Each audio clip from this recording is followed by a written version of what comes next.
हर मोड़ पे नया चैलेंज है, आपको हर दिन नया चैलेंज मिलेगा।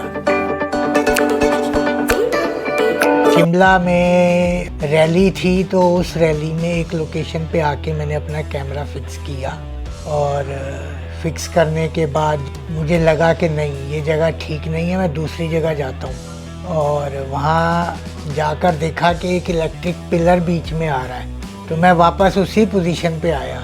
और जब पहली कार चली और वो मेरे पास आई तो उसका एक्सेल टूट गया और it went into that side जहाँ के मैं पहले खड़ा हुआ था और अपनी लोकेशन चेंज करी थी।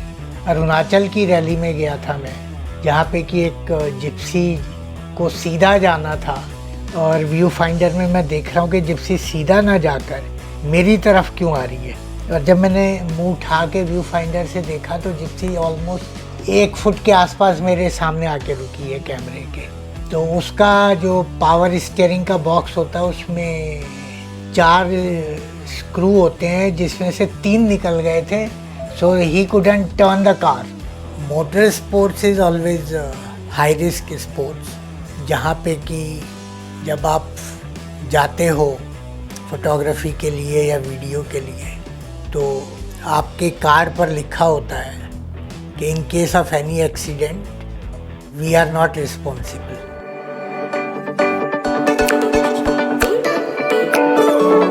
फोटोग्राफी चूज़ करने के लिए मेन रीज़न था, एक तो उस ज़माने में ग्लैमर, क्योंकि फोटोग्राफर भी ज़्यादा नहीं थे उस टाइम पे एडवर्टाइजिंग के लिए ख़ास तौर पर।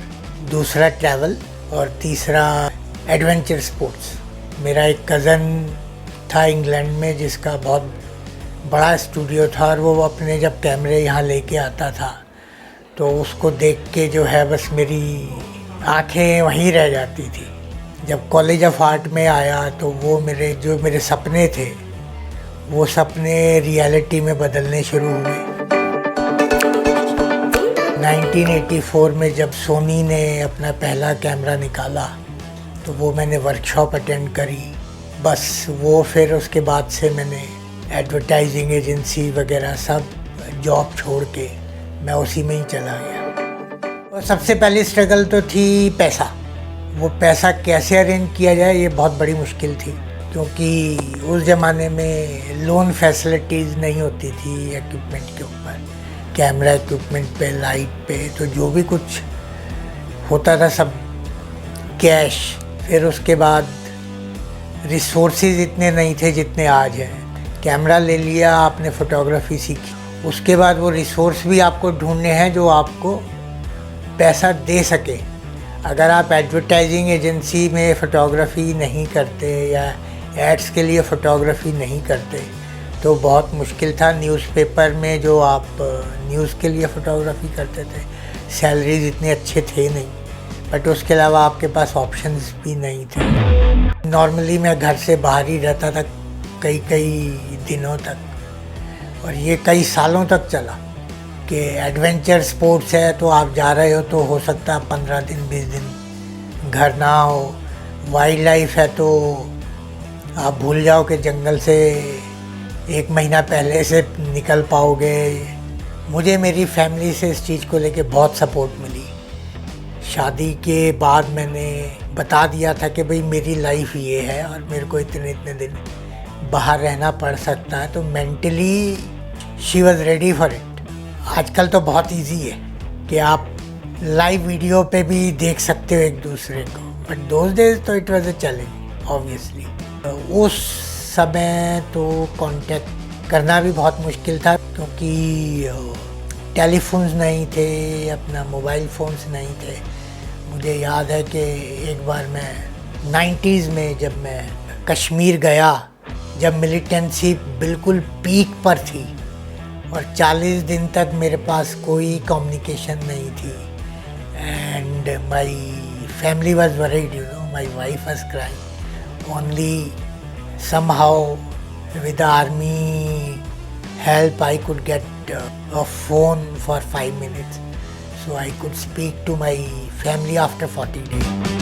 अगर आप मोटर स्पोर्ट्स करते हो तो कंट्रोल्ड एनवायरनमेंट में होता है, उसके चैलेंजेस डिफरेंट है। जो रैली स्पोर्ट्स है उसमें अगर फ्लैग ऑफ आपका सुबह 7 बजे है तो आपकी एंट्री वहाँ 2 घंटे पहले अंदर हो जानी चाहिए। तो आपको 5 बजे ही एंटर करना है और अपनी एक लोकेशन फिक्स करनी है जहाँ से आप बेस्ट शॉट ले सकते हो। और उसके बाद आपकी मूवमेंट नहीं है गाड़ी की कोई, जब तक कि वो रेस उस टाइम में ख़त्म ना हो जाए।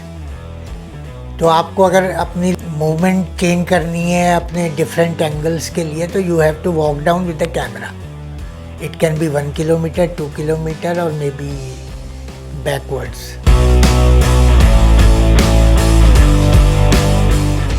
वीडियो करते हुए ख़ास तौर पर एडवेंचर जब आप कर रहे हो, आपके पास शायद कुछ सेकंड ही मिलते हों स्टिल खींचने के लिए।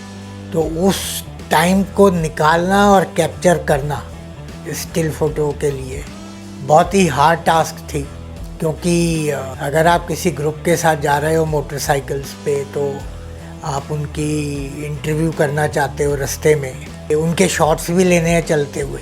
तो अगर आप कार में बैठ के करोगे तो कभी भी नहीं कर पाओगे कवर। तो आपको हमेशा मोटरसाइकिल पे ही रहना होता था।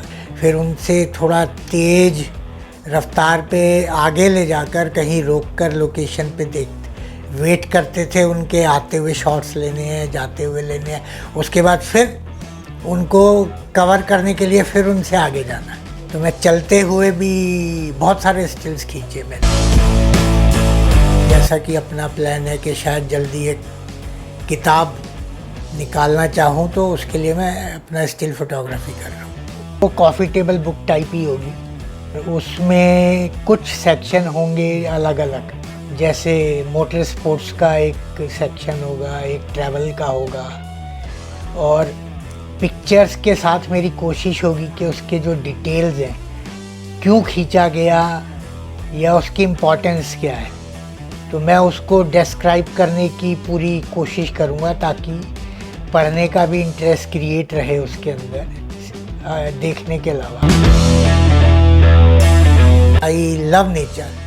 पहाड़ों पे आप जाते हैं बर्फ़ के अंदर, आप 12,000 से 14,000 फुट की ऊंचाई पर जा रहे हो तो आपको प्रॉब्लम हो सकती है ऑक्सीजन की। वो पहला चैलेंज है। तो आपकी हेल्थ ठीक रहनी चाहिए। दूसरा, आपका इक्विपमेंट उस टेम्परेचर में रिफ्यूज़ कर सकता है काम करने से, तो वो भी आपको देखना है कि इक्विपमेंट कहीं भी अटके ना। तो उसके क्या तरीके हैं वो आपको पता होने चाहिए। आपको हमेशा एक्स्ट्रा राशन भी गाड़ी में चाहिए, क्योंकि अगर गाड़ी आपकी फंस गई 2 दिन के लिए स्नो में तो आपके पास खाने के लिए कुछ होना चाहिए। ये सब चैलेंजेस हमेशा हर ट्रैवल में, एडवेंचर में, इवन जंगलों में भी रहता है। सर्वाइव करना हमारे टाइम में तो मुश्किल था, बिकॉज़ आपके पास सिवाय ट्रैवल मैगजीन्स के या किसी ट्रैवल हाउस के ज़्यादा कुछ होता नहीं था जहां आप अपने वर्क को पब्लिश कर सकें। ट्रैवल फोटोग्राफी आजकल मेरे हिसाब से तो फिर थोड़ी ईजी हो गई है। You have new sources, we never had those kind of sources in those days. Equipment now it's easy, आपको रेंट पे भी मिल जाता है, आपको लोन मिल जाता है इक्विपमेंट ख़रीदने के लिए। और अभी तो ड्रोन से आप और भी चीज़ें कर सकते हो, क्योंकि वो शॉट्स तो अब बिल्कुल ही अलग हैं। हमारे एक टाइम में शुरू में तो ऐसा कुछ था ही नहीं। 80s में इट वॉज अ ड्रीम कि हम सोचते थे कि एक हेलीकॉप्टर लिया जाएगा, हेलीकॉप्टर लेने के बाद उसमें एक स्टडी कैम्प स्पेशल उसमें लगाया जाता था ताकि वाइब्रेशन चॉपर की ना आए उसमें। And it was damn expensive even for one shot. Nowadays तो it's cool, world is open, you know, you can do whatever you want. मैंने एग्जीबिशन करी थी लास्ट टू लास्ट ईयर। उसमें मैंने लाहौल स्पीति के विंटर के फोटोग्राफ्स लगाए थे, विच वर शॉट इन -20 एंड -30 के बीच में। रिस्पॉन्स काफ़ी फेवरेबल था। Rajesh Bedi wild life photographer जो हैं और नरेश बेदी वो भी आए थे।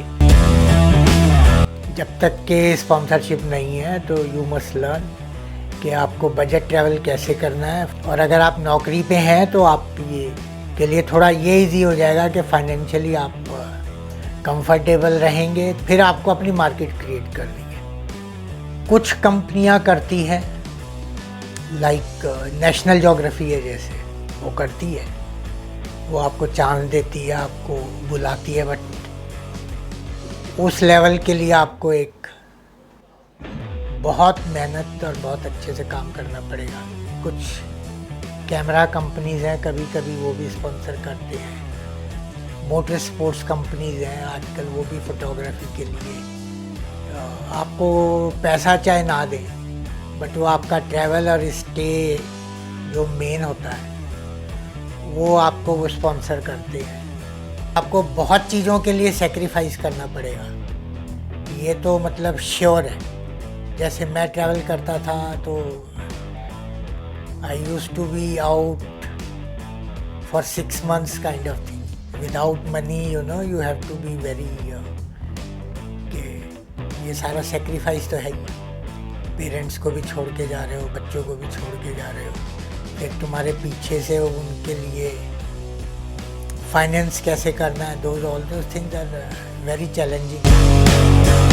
सक्सेस के लिए डेडिकेशन एंड लर्निंग, सीखने की हर नई चीज़ की तमन्ना होनी चाहिए। ये नहीं कि मैंने आज ये फ़ोटो खींच के मैं ऐसा हो गया हूँ, नहीं, ये इट्स ए लर्निंग प्रोसेस, मतलब लाइफ टाइम लर्निंग प्रोसेस है। आप हर रोज़ कुछ नया सीखेंगे क्योंकि लाइट्स चेंज हो जाती हैं, लोकेशंस चेंज हो जाती हैं। जिस दिन हम रिलैक्स कर लिया उस दिन ज़िंदगी ऐसा लगता है कि ख़त्म हो जाएगी, क्योंकि हर रोज़ एज ए फोटोग्राफर या एज ए आर्टिस्ट आप डेली कुछ ना कुछ किसी ना किसी से कुछ सीखते हैं, और वो जो सीखने का सिलसिला है मैं उसको बंद नहीं करना चाहता।